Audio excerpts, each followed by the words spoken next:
हमारे आदरणीय नेता बाबू लालू प्रसाद यादव जी, जो देश ही नहीं, इंडिया ही नहीं, दुनिया का सबसे बड़े समाजवादी नेता हैं।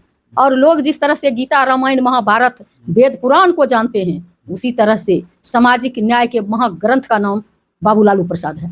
मैं अति पिछड़ा समाज से आती हूँ। बाबू लालू पर दाढ़ी बनाने वाला का बेटी हूँ। बाबू लालू प्रसाद यादव जी हमारे जैसे पता नहीं पत्थर फोड़ने वाली भगवतिया देवी जैसे, मुन्नी रजक जैसे कितने लोगों को जो है राजनीति में भागीदारी देने का काम किए। क्या ऐसे लोगों को भागीदारी वो आरएसएस वाले और बीजेपी वाले देते हैं? कंगना रनौत को, हेमा मालिनी को, ये सब ऐसे ऐसे लोगों को, नीता अंबानी जैसे लोगों को, बिरला, टाटा, डालमिया, बजाज, मोदी, गोयनका, अडानी, अंबानी के घर के बहू बेटियों को बिना एग्जाम में बैठे हुए आईएएस बनाते हैं, किसी को प्रोफेसर बनाते हैं। और कंगना रनौत को जवाब देना हम जरूरी नहीं समझते हैं। कंगना रनौत अगर नहीं देखी है जाति, वो ये देखी थी कि पार्लियामेंट का जो न्यू पार्लियामेंट बना था, उस पार्लियामेंट का उद्घाटन हो और देश का राष्ट्रपति को दरकिनार करके जिस प्रोटोकॉल के तहत कंगना रनौत अपीयर होती है, तो क्या ऐसा देखा था भारत के लोग कि देश में बाघ की गिनती है, भालू की गिनती है, शेर की गिनती है, चीता की गिनती है,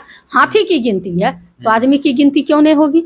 अब बाबू जगदेव जी का नारा था कि 100 में 90 शोषित है, 90 भाग हमारा है, धन और धरती बट के रहेगी, जिसमें 90 भाग हमारा है, क्यों नहीं देंगे हमारे? 10 का राज 90 पर नहीं चलेगा। नहीं, यही जो 10% लोग हैं जो 90% का हकमारी कर रहे हैं, यही लोग नहीं चाहते हैं कि गिनती हो। इन लोग को अपनी संख्या और अपना औकात पता है कि अंधेरा कायम रहे और मेरा राज चलता रहे। लोग पूरे देश में जातीय जनगणना हो, और जो बिहार में जातीय जनगणना हुआ उसके बाद जो बहुजनों का आरक्षण बढ़ाया गया, 65% कर दिया गया, उसको 9वीं अनुसूची में डाला जाए, इसको लेके आरजेडी लगातार बोलती रही है। और आने वाले समय में आरजेडी पूरे बिहार में कैंपेनिंग करने जा रही है। तेजस्वी जी नेतृत्व कर रहे हैं, वो खुद पूरा बिहार का भ्रमण करेंगे। इसी बीच आरएसएस की ओर से ही बयान आया कि जातीय जनगणना से देश बंट जाएगा जातियों में।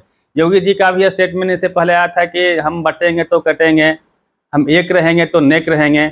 और एक मंडी की सांसद हैं कंगना रनौत बीजेपी से, वो कहती है कि जात पात होता नहीं है, हमने फिल्म इंडस्ट्री में कभी जात पात देखा ही नहीं है, ना ही सुना है, जातीय जनगणना नहीं होनी चाहिए। इसी पे बातचीत करेंगे। अनुराग ठाकुर जी हैं, एमएलसी हैं आरजेडी से। मैम स्वागत है आपका। और जातीय जनगणना को लेके बीजेपी और धन्यवाद आपका।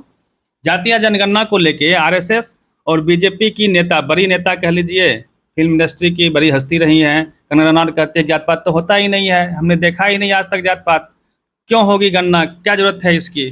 कंगना रनौत को अगर आप अपने चैनल के माध्यम से बोल रहे हैं, हम लोग तो उन लोग का जवाब देने के लिए नहीं है राजद के लोग, हम लोग जन सरोकार पर जनता के सवाल पर जवाब देते हैं। लेकिन कंगना रनौत को जवाब देना हम जरूरी नहीं समझते हैं। लेकिन अगर आप अपने चैनल के माध्यम से इस बात को पूछते हैं तो मैं बताना चाहती हूँ आपको, कंगना रनौत अगर नहीं देखी है जाति, तो मैं कहना चाहती हूँ कंगना रनौत से आपके चैनल के माध्यम से, वो ये देखी थी कि पार्लियामेंट का जो न्यू पार्लियामेंट बना था, उस पार्लियामेंट का उद्घाटन हो और देश का राष्ट्रपति को दरकिनार करके जिस प्रोटोकॉल के तहत कंगना रनौत अपीयर होती है, तो क्या ऐसा देखा था भारत के लोग कि फिल्म इंडस्ट्री का कंगना रनौत देश का प्रधानमंत्री के साथ जो है उद्घाटन में रहती है और देश का राष्ट्रपति सांसद भी नहीं, देश का राष्ट्रपति दरकिनार होती है बिना सांसद बने हुए? क्या कंगना रनौत ने इस तरह का प्रोटोकॉल, इस तरह का लोकतंत्र देखी थी? मैं कहना चाहती हूँ आरएसएस का, जहाँ तक आपने बात की है कि आरएसएस वाले जो कहते हैं जाति का जनगणना नहीं होनी चाहिए, तो मैं पूछना चाहती हूँ उन आरएसएस वालों से, उन बीजेपी वालों से कि जब इस देश में बाघ की गिनती है, हमारे आदरणीय नेता बाबू लालू प्रसाद यादव जी, जो देश ही नहीं, इंडिया ही नहीं, दुनिया का सबसे बड़े समाजवादी नेता हैं, और लोग जिस तरह से गीता, रामायण, महाभारत, वेद, पुराण को जानते हैं, उसी तरह से सामाजिक न्याय के महाग्रंथ का नाम बाबू लालू प्रसाद है। और हमारे आदरणीय नेता का कहना है जब इस देश में बाघ की गिनती है, भालू की गिनती है, शेर की गिनती है, चीता की गिनती है, हाथी की गिनती है, तो आदमी की गिनती क्यों नहीं होगी? कल ही बाबू जगदेव का जो है 37वां जो है शहादत दिवस मनाया गया, और हम बाबू जगदेव जी का नारा था कि 100 में 90 शोषित है, 90 भाग हमारा है। धन और धरती सभी चीज़ों पर 90 भाग हमारा, हिस्सा हमारा है। और इतना ही नहीं, उन्होंने ये भी कहे थे कि धन और धरती बट के रहेगी, जिसमें 90 भाग हमारा है। क्यों नहीं देंगे हमारे? 10 का राज 90 पर नहीं चलेगा। नहीं, यही जो 10% लोग हैं जो 90% का हकमारी कर रहे हैं, यही लोग नहीं चाहते हैं कि गिनती हो इस देश में। 1931 में अंग्रेज के द्वारा जो है जनगणना किया गया था कि किस जाति की, जातिगत जनगणना की किस जाति की कितनी संख्या, और उसी आधार पर कितना जनसंख्या में वृद्धि हुआ, और उसी आधार पर आज तक देश का और किसी स्टेट का बजट बन रहा है। जब तक आप गिनती नहीं करेंगे कि इस देश का 20 लाख लोग, कौन ऐसा परिवार है जो 10-10 सदस्य एक घर में रहने पर, एक कमरा में रहने पर मजबूर है? कौन ऐसा 20 लाख लोग है जो सड़क किनारे सोता है, जिसके सर के ऊपर छत नहीं है? कौन ऐसा लोग हैं 20 लाख इस देश का जो मंदिर का आगे कटोरा लेके बैठा हुआ? उस जातियों की गिनती जब तक नहीं होगी, नाला साफ कौन कर रहा है, वॉशिंग जो लेटरिन आज भी महिला ढोने का काम कौन कर रहा है, अछूत कौन है, मंदिर में जाने से किसको रोका जा रहा है, कौन ऐसा लोग है जो समाज के मुख्य धारा से कटा हुआ है? जब तक आप गिनती नहीं करते हैं और देश का जो बजट बनाते हैं, तो लाभुक तक कैसे पहुंचेगा? जो सही उसका लाभ जिसको मिलना चाहिए वो कैसे जाएगा?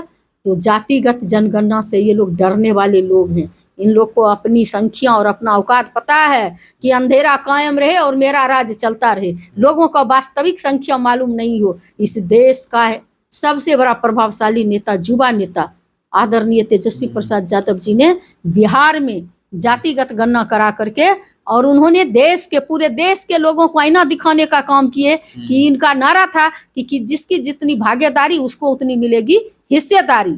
जिसको, मैं अति पिछड़ा समाज से आती हूँ, बाबू लालू दाढ़ी बनाने वाला का बेटी हूँ। बाबू लालू प्रसाद यादव जी हमारे जैसे, पता नहीं, पत्थर फोड़ने वाली भगवतिया देवी जैसे, मुन्नी रजक जैसे कितने लोगों को जो है राजनीति में भागीदारी देने का काम किए। क्या ऐसे लोगों को भागीदारी वो आरएसएस वाले और बीजेपी वाले देते हैं? कंगना रनौत को, हेमा मालिनी को, ये सब ऐसे ऐसे लोगों को, नीता अंबानी जैसे लोगों को, बिरला, टाटा, डालमिया, बजाज, मोदी, गोयनका, अडानी, अंबानी के घर के बहू बेटियों को बिना एग्जाम में बैठे हुए आईएएस बनाते हैं, किसी को प्रोफेसर बनाते हैं। और गरीब गुरबा का बेटा बेटी, जो बाबा भीमराव अम्बेडकर का जो बनाया हुआ संविधान है, और उस संविधान के तहत जो आरक्षण दिया गया SC ST को, उसमें वर्गीकरण कर रहे हैं। जो आरक्षण मिला उसको क्रीमी लेयर के तरह बांट रहे हैं। तो मैं कहना चाहती हूँ, उनके पार्टी में जो नेता हैं जो कहते हैं कि मैं दलित हूँ, दलित का नेता कहते हैं ना चिराग पासवान जी, तो चिराग पासवान को कहिए ना जनरल सीट से लड़ेंगे। काहे आरक्षित सीट से लड़ते हैं? जीतन राम मांझी काहे आरक्षित सीट से लड़ते हैं? आरक्षण नहीं चाहिए, जातिगत जनगणना नहीं चाहिए।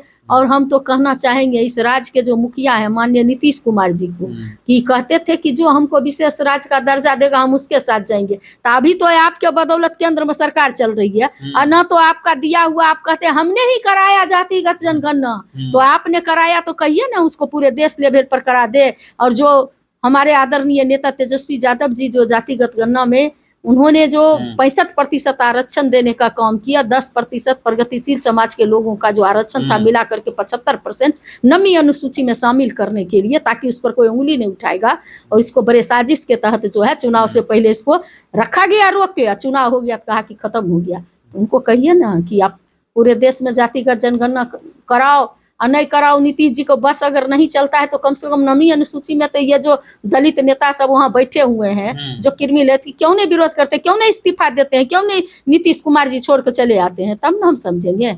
ये लोग गुड़ खाए गुलगुला से परहेज, जनता को ठगने वाली बात कर रहे हैं।